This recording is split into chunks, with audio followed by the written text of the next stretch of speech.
made a name for himself selling cars. Wally McCarthy also earned a reputation for being genuine and kind. He just had no boundaries with his graciousness. He loved to hear your stories. He loved to tell stories. Wally McCarthy earned national awards for the success of his many car dealerships in Minnesota. He was 93 years old when he passed away on May 31st. His family says he never retired.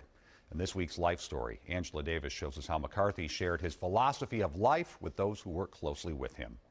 A man who became a legend in the car business was a man of very humble beginnings.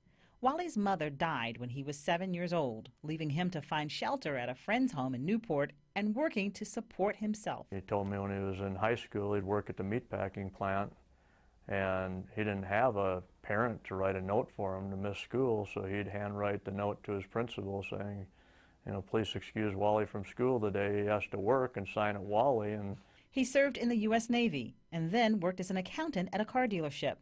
Wally went on to own several dealerships across the Twin Cities, selling everything from Oldsmobiles to Cadillacs and Hummers. He always preached that if someone came in, if we had a $1,000 car on the lot or an $800 car that had 250,000 miles on it, was rusty and this and that, if someone came in and bought that car, that was a new car to them, and they should feel as special as the person that comes in and buys the most expensive car. Deb Moe worked with Wally for 30 years and calls him a mentor. He told me one day, he goes, Deb, your office people need to understand that you have their back, that you're loyal to them. Wally sometimes defied the wishes of automakers. They go, well, why do you have a store that looks like a carnival? And he goes, because I've never known anyone who goes to a carnival that doesn't have fun, and buying a car should be fun. Wally McCarthy's Richfield dealership was featured in the movie Fargo. Some scenes were shot in the sales office. I got an idea. How's that Sierra working out for you?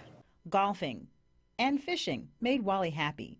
In the summer, he was known for rarely wearing a shirt, always wearing a smile. That was the peaceful part of his life. This was business, this was activity, this was selling cars and dealing with people. Fishing was where he connected on a real one-on-one. Angela Davis, WCCO 4 News.